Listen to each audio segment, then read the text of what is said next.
So, hello, everybody. Welcome again to our workshop series that we're running every Wednesday morning at 9:30. We've covered so far. We've done PR strategy and writing your plan, tactics. We've done your target market. We've done demographics, and we've done media outlets.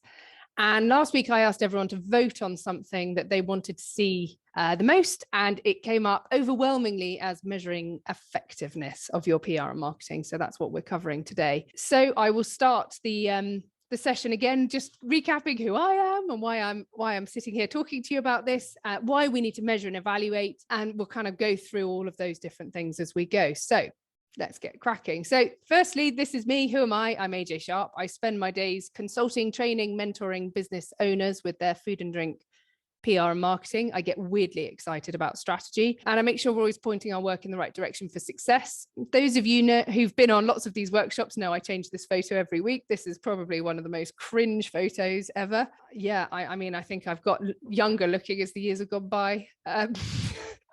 Because we definitely are slightly less grown up than we were now than we were then, which is always really good fun. So this is me. I'm AJ, my husband Martin, my kids Freddie and Sophie.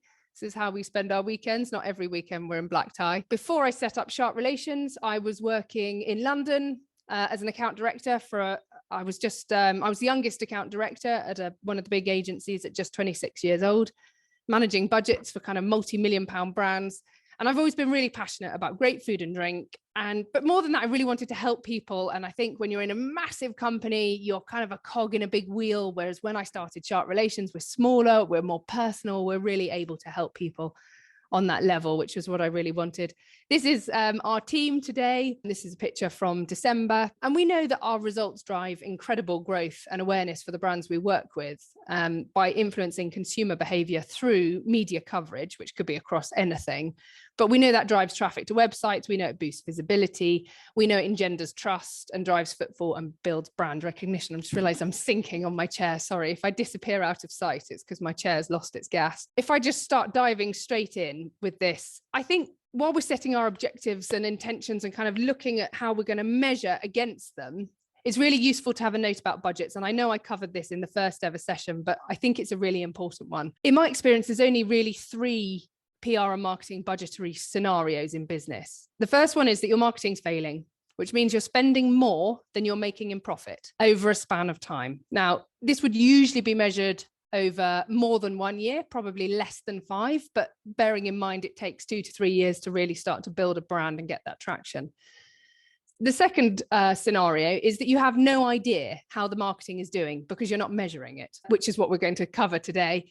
And the third one is that your marketing is succeeding, which means you're making more in profit than you spend in marketing. Now, there are 3 simple courses of action. If it's not working, obviously stop, change what you're doing. Don't keep doing the same thing and expecting different results. If you don't measure your marketing, then are you mad? I mean, there are so many different ways to measure, and we're going to really go into this in detail this week. And 3, if your marketing is working consistently, then increase your budget. It really is a no-brainer. And often when somebody's marketing is working really well, they actually start reducing their budget, which is nuts because marketing really does work. It takes time, but it works as a payoff of sort of, why wouldn't you take an offer where somebody says, you pay me £100 now and I'll give you £200 in 3 months' time? I mean, everyone would take that deal, right? But often with marketing, you aren't swapping £1 for £2 in 3 months or 6 months. You're often swapping 1 for 4 or 5 or even 10. It does take time and patience. When you find an activity or a collection of marketing activities which are working, then double down. Do more of it. Don't cut the budgets because you think you don't need help anymore. It's quite the opposite. This is what is driving your sales. And without sales, as we all know, it's an uncomfortable journey. Okay, so this week, I had a conversation. I got some feedback at the end of last week, and I'm really aware that on these sessions, I've got people who are brand managers who have been doing this for 10 years or 20. And I've also got people who are a smaller business with maybe a sole trader or 1 or 2 or 5 people working for them. And the person who was the brand manager said, this is incredible. I love the level of detail you went into. I've added loads of things into my brand plan. And the small trader said, oh, there's so much to do. I found it slightly overwhelming. I didn't know where to start. So I've decided this week after sitting in my gym class, Body Pump, you know, where the instructor says, this is the beginner version. If you're new, don't put too many weights on too early, that sort of thing. And, you know, if you're an expert, then pile on the weights. I had a real moment where I thought, let's do that in these sessions where I sort of say, look, this is a level 1. You absolutely should be doing this. Level 2 and 3, these are scalable. You don't need to worry too much about this. And I thought that might make it feel less overwhelming for the smaller businesses. So yeah, level 1, just getting started. Level 2, looking to do more. Level 3, we want to know everything. So why should you measure and evaluate your PR and marketing campaign? Well, for those of you who've attended these workshops so far, thank you. You know, I get really excited about the strategy and why you're bothering to spend your time and your cash doing this in the first place. But it really is critical. For so many reasons, you can't improve if you don't know how good it was or how bad it was. You can't justify the spend if you've got a board that you're answering to. It can help to inform your future strategy. It can actually inform the future strategy, the commercial strategies of the business. If you realize that one area is selling much better than another, then maybe that's something that can actually change your future objectives. Everything in a business has to be accountable. It has to be relevant. We know this. You can't measure its effect on your revenue and commercial objectives unless you know what they were. So, you know, I'm just going to start working through the different areas of kind of why this was so critical, why this is so crucial. So this is very much kind of level 1, looking at your PR and your market media content, your messaging, your website traffic, brand mentions, sales figures, website backlinks. You can actually ask your customers how they found you. So what I've done is I have looked at this.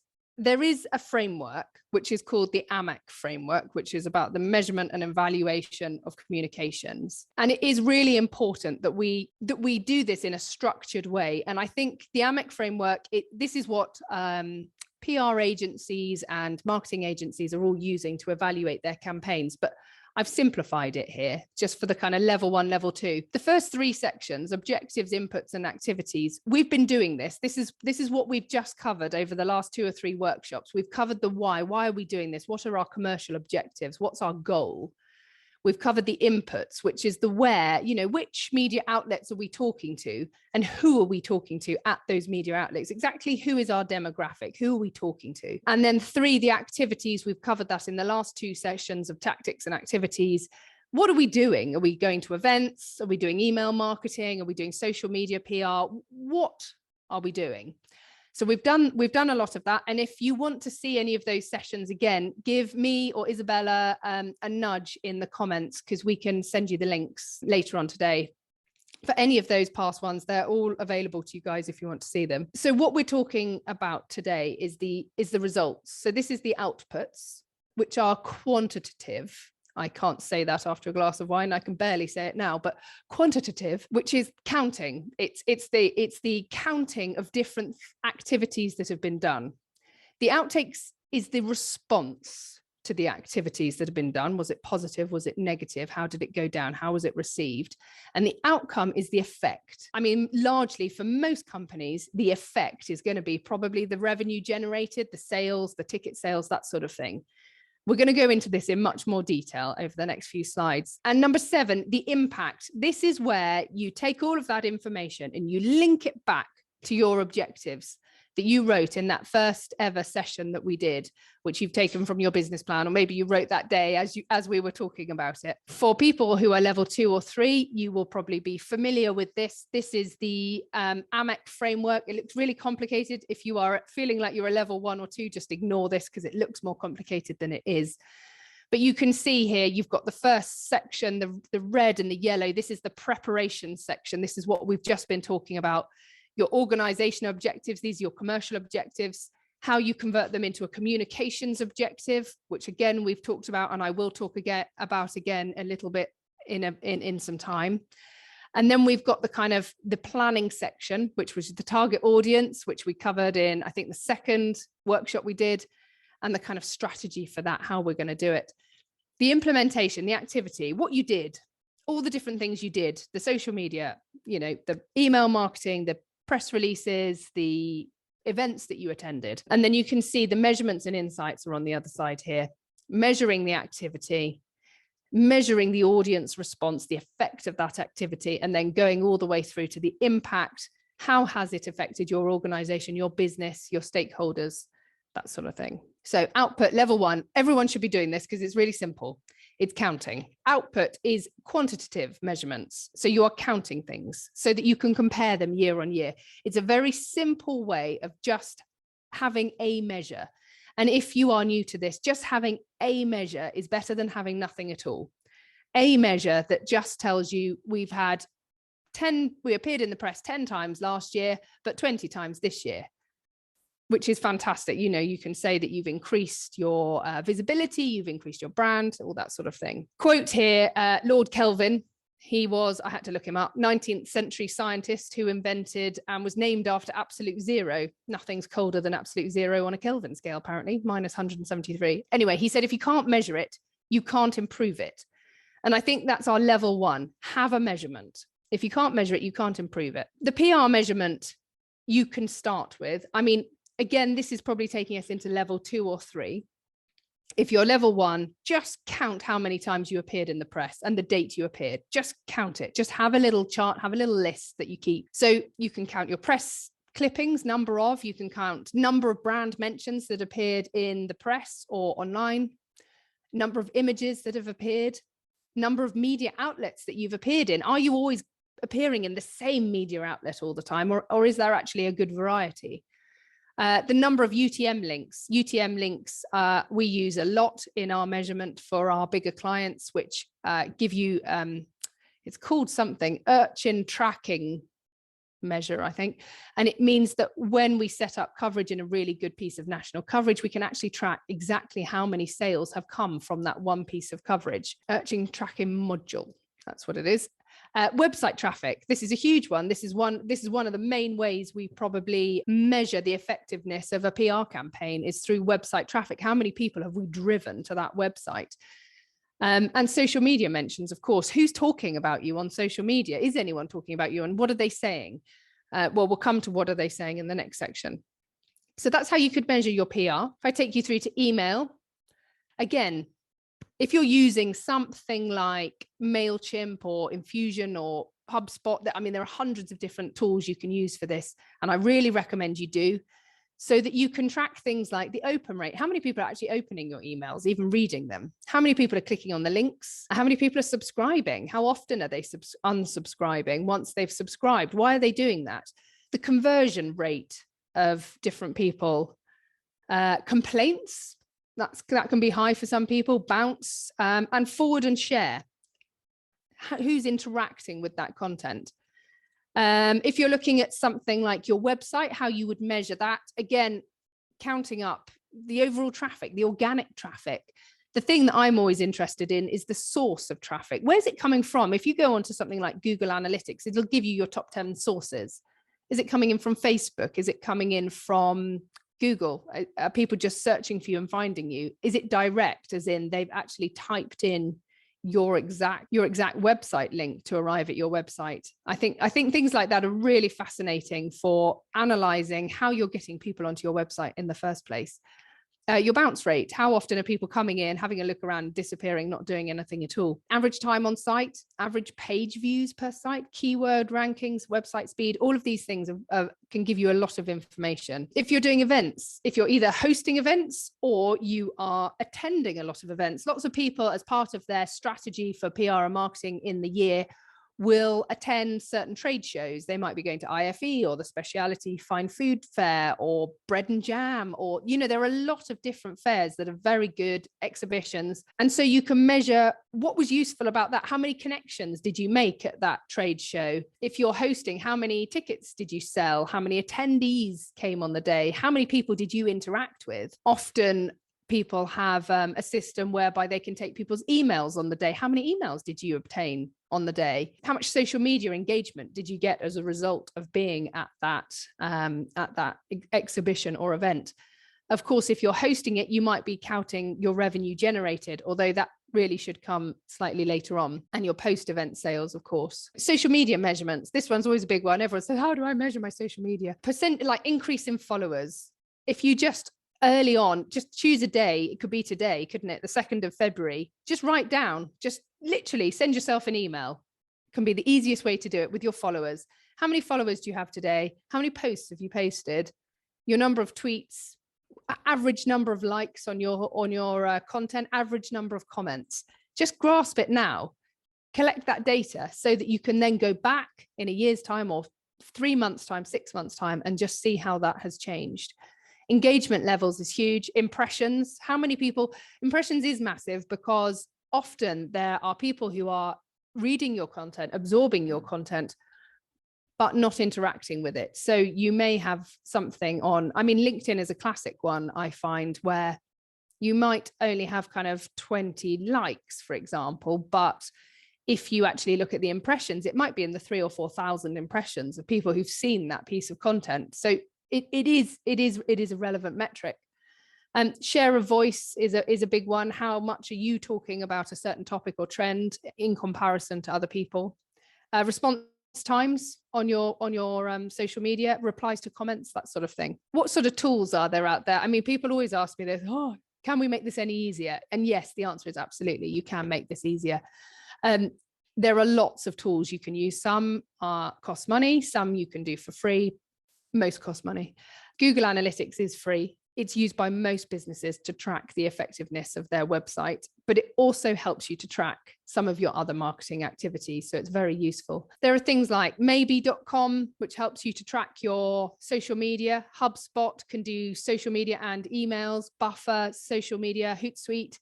There's something called Brandwatch and AgriPulse and Falcon, in fact, and Visibly, who are all kind of social listening tools. They're all very useful. There's Reputation Tracker. There's lots of different ways in which you can kind of set these things up and make sure that you're managing things. And of course, if you're using something like MailChimp, that will be giving you a lot of data as well. So if we then go on to Outtakes, Outtakes is more qualitative. If the outcomes was quantitative, the counting, the Outtakes is the qualitative. So this is a little bit more of the response and the reaction from your target market to the activity. Has the response been positive? Has it been negative? How attentive were they to the content? What was their recall of the content? How well understood is the topic? So it has exactly that. So did the audience engage with the content, or did they understand what was being said? This is where I think Seth Godin, who is he's an American entrepreneur. I think this comment is really good. Measurement is fabulous unless you're busy measuring what's easy to measure as opposed to what's important. Now, I think the outcomes are easy to measure because you are literally just counting things. It is harder to measure how effective that coverage has been in terms of how well it's been received. And I think this is a classic case for that. Your considerations across PR, across the events, across the emails and the website, you'd be looking for the content analysis. So how closely was the content you created linked to your key messages as a business, linked to what you really wanted your customers to know? Or did that article actually go off kind of on a tangent and randomly focus on something that wasn't really a key message for you? You can look through your social media. I mean, how often are you telling people your key messages? How often do you remember your key messages as a business? Often it is how somebody buys from you, what you are, what you do, what you're making. And 3 will be your kind of your USPs, why somebody should buy from you over anybody else, over your competitors. So those 3 key messages, which we worked on, and we are doing a subsequent session on messaging. I think it might even be next week. I can't remember. Isabella will tell us in the chat, I'm sure, whether it's next week or not. But yeah, key messages, absolutely vital. Were they included in the content that was being created? Did you feel that it really chimed? Were they the right media outlets? You could have a whole ton of coverage, but actually you're kind of marketing to baby boomers, and actually it's all on kind of publications which are being read and absorbed by millennials. So actually, was that the right target market? Or, you know, you have a very male dominated product and actually all of the coverage is appearing in more predominantly female read publications. Doing that analysis there. One way of doing it on social media or indeed on emails, on articles, is just looking at the comments, looking at the replies. How well is your target audience reacting to this content? So you can literally monitor the reactions. And I've created here a kind of a graph to show, if you were to go through and to count, literally take a couple of posts that you've done on social media, take a good article that was written, and count how many comments appeared at the bottom. How many, and how many of those, say there were 20 comments, how many of them were positive, they understood the content? How many of those comments were negative, didn't like the content? How many were neutral?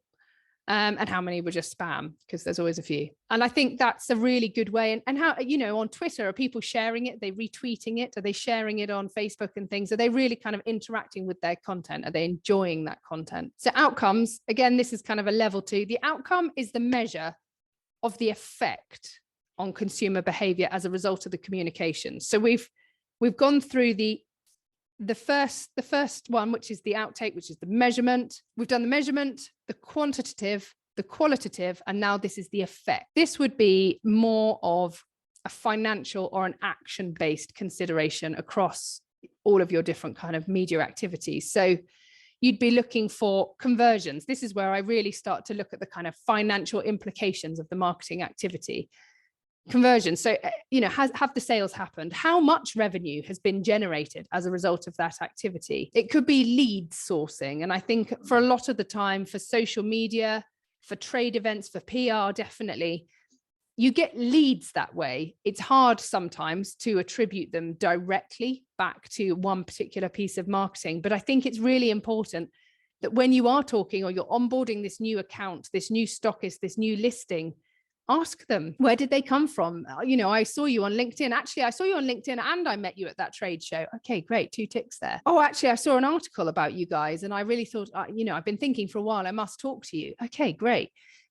Ask them these questions, because then you find out often it wasn't just one thing. Often it was the presence of all of these different things. So you'd look at net sales. You'd look at another way of measuring would be subscribers. How many people actually subscribed, registrations made, ticket sales, that kind of thing. You're looking for an actual action, not just we know that 1,000 people read this article and we had an article in it. What action was taken? Was there a web link at the bottom? Who clicked on that web link? This is the actual outcome. And so we're really looking at the effect. Did they purchase? Did they subscribe? Did they return to the venue? Has it changed attitudes about a certain subject? Has it improved the reputation of the business? Are you better known as a result of all these activities that you've done? Have sales increased for a venue or hospitality, restaurant, pub, something? Are you now busier on a Tuesday lunchtime, if that was one of your objectives originally? And then it comes down to the impact.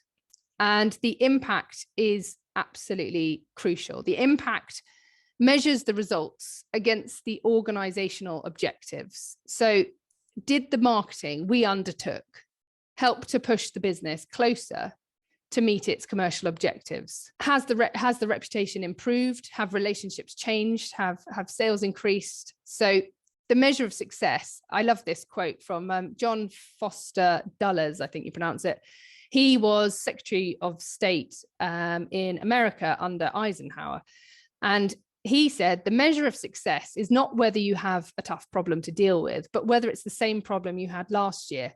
And I really like this because I think this is really relevant in marketing. So I think every single time we do an analysis at the end of a campaign, you don't want to ever see the same problem appear more than 1 year in a row. You will always have new problems, new challenges, as we all know in businesses. But I love that. You shouldn't have the same problem that you had last year. So I'm just going to go through how to actually implement this in a practical way in your business. So if you remember our first ever session, we talked about the objectives. We talked about making a plan.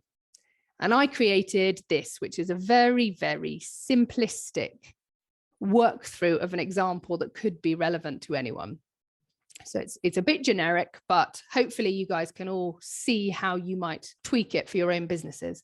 So your commercial objective in your business plan at the beginning of this year, which of course you all wrote, to increase our revenue by 30% by December 2022. Could be any number of percentage. If you're very new, it might be by 100%. If you're a very big organization, it might be only a few percent. Then we made the objectives SMART. So we put together, we will need to secure 2 new national stockists, at least 25 new independent retailers, plus an increase in online sales of 50%, as an example. And then these converted into communications objectives. And we drew out 2 communications objectives. I've whited out the bottom one because we're really focusing on the top one for this example. But it's to drive awareness in the trade press, which helps you to reach the national grocery buyers, the independent retailers.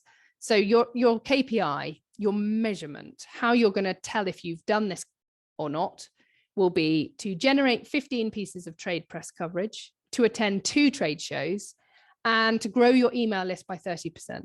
For the purpose of this example. And then what I would do is I would have a form that looks a bit like this. And I have created this as a resource, which as an example, which you guys can, we'll share it with you afterwards. Isabella's got a copy of it somewhere and we can ping it over to you. In fact, we'll ping it over to you in an email after we've kind of wrapped up this session.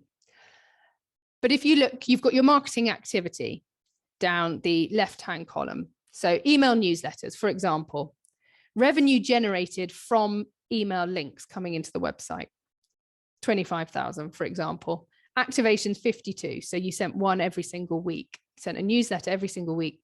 Costs incurred. I think this is really crucial. So even if you manage this in-house, I would imagine this takes quite a lot of time for somebody in your office. So I've put 25% of somebody's time, and I've just put an arbitrary figure there of £5,000 over the course of a year for somebody to have the time and the energy to put into creating this content, to making sure it's correct, fact checking it. Although your MailChimp subscription may only cost you £120 for a year. I'm not exactly certain on the figure, but it's not far off that for a beginner package. Your output. So you'd be counting things here. This is your subscribers. This is your click-through rates. This is what actually happened. How did this improve over the year? And you would have looked at your email subscribers at the beginning of the year. I've put 1.5 thousand. And at the end of the year, perhaps you're at 3,000. So actually our goal, which was only to increase by 30%, is actually, it's more like 100%. Your outtakes, your engagement is up. So this is your qualitative. How are people interacting with your content? So if your engagement is up, you'll be getting more click-throughs, you'll be getting more replies, you'll be getting more comments and kind of starting dialogues with different customers, that sort of thing. And then your outtakes is this financial element, the effect. So are sales up? And yes, sales are up 30%. And the impact of this was that you can surmise that email has contributed to 2% of the revenue goal hit. So the next one is you attended such and such food show. Revenue generated, perhaps you generated 5,000 in sales at the actual show, but actually up to 3-6 months later, you got about 100K's worth of business after that event, but it did take 2 or 3 months for it to come through. I mean, that's really common, but it's really good to track that business back to the fact that you actually met that person at that food show, but you probably then nurtured them through your email, through PR, through other different means to get to that 100K point. Activations, maybe you only did one show. You meant to do 2, but you did 1 and it was a real success. What were the costs incurred? Well, often quite high for trade shows. But they do get good reward because you meet a lot of people, you make a lot of connections. So I've put 3 staff for 3 days to actually attend the event, plus probably 5 days of preparation to working up to that event. I think that's probably realistic, might even be slightly conservative. Plus you'll probably pay 4 figures for a stand. I've put 2,500. It can be a lot more than that at times. So your outputs, again, you're counting things here. How many, you made 55 great new connections, but you actually added 185 subscribers to your newsletter list. So you met 185 people, but you actually worked out that 55 were your perfect target customer. They were the big enough retailer, big enough cafe, big enough restaurant, big enough outlet of some description that you could actually, work with. It could have been, if it wasn't a trade show, it might have been that you met 400 people, but only 55 actually purchased from you. So you see how I'm doing that. The outtakes would be improved brand and product awareness. You might be able to measure that on your social media. If you've done a lot of social media work whilst you're at the food show, you may have created a load of contacts at that point. It's difficult on this sheet to put all of the outtakes of everything, which is 3. So your outcomes would be 3 big new accounts have come on within 3-6 months of attending the show, something like that. But you can attribute it back to meeting them at that show, which could have contributed to, you know, maybe 12% of the revenue goal. So that's a worthwhile activity again. And trade PR. Trade PR, it's really hard to attribute definite revenue generated unless somebody says, I read about you in this article and that's why I'm now talking to you. If you're really good at measuring that, then you can definitely kind of make those two links together. But yeah, so your activations, you might have sent 4 press releases in the year, 4 stories went out. Maybe one of those stories was supporting the fact that you're attending this food show, which again helps that food show to go better. Some of the email newsletters may contain the content of how you've been featured in certain press, which then adds to the kind of authority of what you're saying. The cost incurred, it might only be 5% of somebody's time in your company, but then you may have used a PR agency and the fees for 4 press releases might have been 5,000, for example. It might have been more or less, depending on who you're working with. The output, 22 pieces of coverage, but 7 were specific to the show, which maybe contributed to that show going even better. You could say that your website traffic is up, but maybe 100% because of all the links. You can also say that subscribers are up on the email newsletters if you have had that as one of the KPIs, social media engagement as well. So much higher brand awareness, secured speaking gig at trade show. That's one of the things PR companies can do when they're talking, when you say we're going to a trade show, is when they start to talk to the kind of PR team from the trade show. That's where you can find other levels, other things that you can actually offer in those kind of situations, like getting speaking gigs, like making sure that you're included in some of the kind of press materials, in some of the kind of stuff that they're pushing out as well. And your outtakes, so this is the kind of the financial side. You could say trade sales are up, maybe 35%. Brand awareness is up in general, 50%. Website sales up, 100% subscribers up, that sort of thing. And, you know, the impact on the business is that the revenue target, the trade revenue target, was actually surpassed. So you can see how all of these things work together. I didn't have space to put in social media as well, but I think you can see how the example worked and how you could apply that to your business.